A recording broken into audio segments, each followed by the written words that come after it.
All aboard the Redzone Express!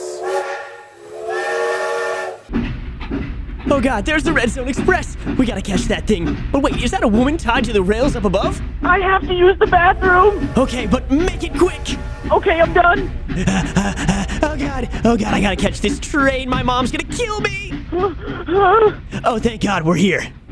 Okay, so this Redzone Express, we're talking strictly about fantasy, something that, well, a lot of NFL fans know and love. So we're going to start with fantasy quarterbacks, and typically the quarterback is a position that I believe you can wait on when you're drafting in fantasy football, because every team has a quarterback, and the position itself can put up 10 to 15 points every week on just an average day from an average quarterback. Meanwhile, there's only a couple star running backs and wide receivers, so I would spend my first-round picks on a wide receiver or a running back or a skill position.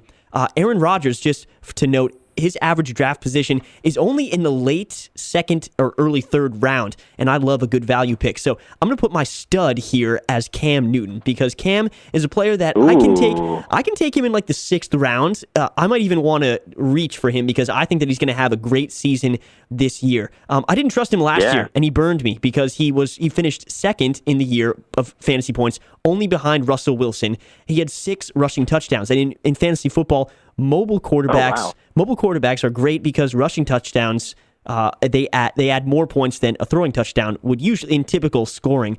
So I like the mobile quarterback, and I like Cam Newton as my stud. My stud is a little more old school. He's definitely pretty old. His name is Drew Brees, if you've ever heard of him. I think I have. He's consistently fantastic. He defies father time. He's going to be 40 at the end of the season. And last year he had career lows in yards as a Saint. He had 4,334 yards, which is still fourth in the NFL. Very good. But he dipped on touchdowns, which is 23. That was 11th overall among quarterbacks. But he still puts up strong fantasy numbers. I mean, he only had 8 interceptions last year, so that's still a pretty good value. He's injury-proof. He's only missed 2 games in 12 years on the Saints. Wow. And I think, without a doubt, he's a top 5 fantasy quarterback, in my mind. Yeah, I think that Drew Brees is definitely one that you can rely on week in and week out, and that's something that you really can't put a value on in fantasy football other than fantasy points, being able to play him as a starter and not need that good of a backup. Troy, you mentioned earlier that you value running backs and wide receivers more. I do. In the first round, you're likely to take a running back or a wide receiver over a quarterback. Who do you have as your stud running back? Okay, for my stud running back, I'd love to get one of the top 3 guys who are, in my mind, going to be the top 3 picks. Le'Veon Bell, Zeke Elliott, and probably Todd Gurley are up there. But I'm going to say if you have a 12-team league, 8 of the top 12 are going to be running backs because they're such a valued position.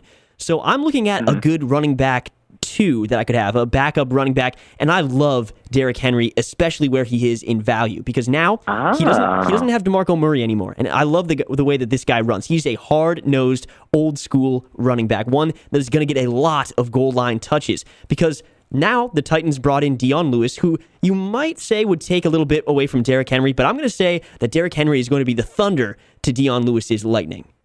And right now, he's only ranked as running back 21. So he's the only 21st best running back in fantasy. I think you could grab him in the 4th or 5th round, and he has a tremendous ceiling. I think that if Dion Lewis gets a majority of the carries, Derrick Henry is going to get a majority of the goal line touches, and therefore the touchdowns, which are huge in fantasy football. I think I'm gonna take my stud in the AFC South as well. I'm gonna pick Leonard Fournette on the Jacksonville Jaguars. Hey, yeah, rookie season last year. In only 13 games, he eclipsed 1,000 yards rushing, and he had 10 touchdowns total. That's huge. Think there's only room to grow. Kind of like Carson Wentz did when he was transitioning into a sophomore year. He had Dak Prescott ahead of him, who was gaining more hype. I think Leonard Fournette is benefiting from Kareem Hunt and Alvin Kamara, who outshined him last year. Okay. He's ready to bowl over some tacklers. He's going to go forward. And I think he's going to have a much better year than he did last year. And I think a lot of people are sleeping on Fournette this year. Don't sleep on Fournette. I think he's your RB1. Leonard Fournette's my pick. Yeah, I would not be surprised if Leonard Fournette went in the first round, and he's a running back who had a lot of 50-plus yard touchdowns. I remember one against the Steelers, and you get extra points for that in a lot of fantasy leagues, so definitely something to keep in mind. That Jaguars team definitely run heavy with Doug Marrone as their head coach. Strong defense there. That Jaguars team built to be a run-heavy offense. Good for a running back. Good to think about when you're drafting. So the wide receiver position in fantasy is one that's probably the most volatile because during any given week, they might be facing a tough cornerback and they might have low numbers, or their quarterback might go down and that would affect their play even more. So picking a good wide receiver, you might want to look at the schedule that they have, the cornerbacks that they're going to face, and who their quarterback is. Somebody who I think fits the bill everywhere, is going to have a lot of high-scoring games to play because they're playing high-scoring offenses, is Michael Thomas on the New Orleans Saints. I think that he's coming in to be one of the best wide receivers in the league. He's got to be top 5. Right now, he's ranked as the 6th wide receiver off the board this year, and he ranked 6th of top points last year. So he's right where I want him to be because I think his ceiling and his potential outweighs 6th overall. And I recently saw a picture of him, which doesn't really have anything to do with fantasy. But Scott, he's built like a linebacker. He is huge. I think that Michael Thomas is going to be a great pick this year. If I could get him in the 2nd round and a stud running back in the 1st round, that's an ideal situation for me. Yeah, I think Michael Thomas is a great pick. He's been Drew Brees' favorite target for the past 2 years, so that's a great pick. You know, I'm going to go a little daring on this one. I think my stud wide receiver this year is going to be Tyreek Hill in Kansas City. Yeah, home run hitter. Last year, he had a big year last year. He finished 7th in receiving yards overall among all wide receivers, and he had 7 touchdowns to go along with that. That's a nice stat And he's one of the fastest players in the league. We know from his rookie year that he can run and he can return as well. I think going into this year with the new quarterback in Patrick Mahomes, who loves to throw the deep ball, Tyreek Hill, it just kind of becomes a match made in heaven for him. He can go deep, and Mahomes can launch it. So that's why I believe Tyreek Hill is going to be a very good wide receiver, and if you're lucky, he's going to be there in the 3rd round for you. Yeah, I think that he's a good value pick because a lot of people don't know what they're going to get with that Patrick Mahomes, Tyreek Hill connection, but I agree. Patrick Mahomes is going to have one of the biggest arms in football, and there's no better receiver to throw at that deep ball to than the cheetah, Tyreek Hill. I'm always going to be wary about quarterbacks who haven't seen the field very much going into next year. Of course. But this is one that I'm very sure of. Patrick Mahomes and Tyreek Hill are going to connect a lot. All right, so all this talk about drafting players and who the studs are, I want to know what your strategy is for drafting overall. Like, how should we attack the draft process? Yeah, the draft is something that I love to do. I'll do mock drafts pretty much every day for like the 2 weeks leading up to my draft, and you always want to make sure that you draft in the mock drafts with the number of people that you're drafting with. So don't practice with a 10-team mock if you have a 12-team league.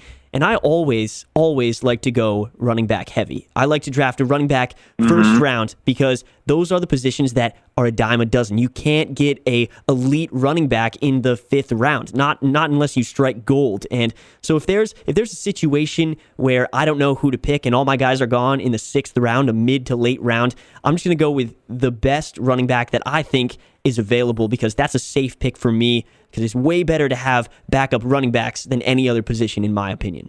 I'm not really afraid to break the ice when it comes to drafting a quarterback or a tight end maybe who would be a little higher than you would expect. I remember we actually had the winner of the Redzone Fantasy League, Jordan Magenta, drafted Travis Kelce in, I believe, the 4th round of the draft. Yeah, it's a little bit of a reach. Might be a little high for a tight end, but kind of part of the strategy. If you see a guy who might fit well in your team, who's going to score you a lot of points regardless of position, I say go for it. Don't be afraid to step outside the boundaries a little bit. Kelce might be that guy. Maybe there's a quarterback in the 4th or 5th round who you might want to reach for.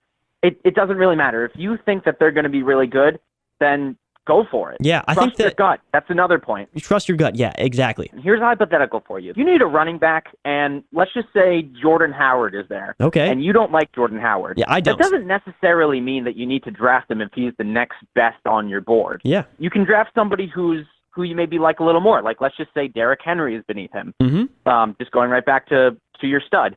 If you want Derrick Henry over Jordan Howard, and Jordan Howard is rated above Derrick Henry for whatever reason, then you don't have to draft the top guy. Just go with your gut. I agree. And, I just remembered that we've got a fantasy draft coming up right after this stop, and it seems like we've arrived. And now I've told you all my draft strategies, and I know all your draft strategies, so I guess I'm going to try to exploit them by getting to my computer first and drafting who I want. Well, that's not going to happen because I'm going to get to mine first, and you're going to lose. Oh, no, absolutely. I'm getting my computer, and I'm drafting everybody that you wanted. Drew Brees, my number 1 pick right here. Nope.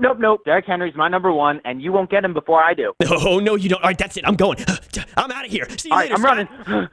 Bye.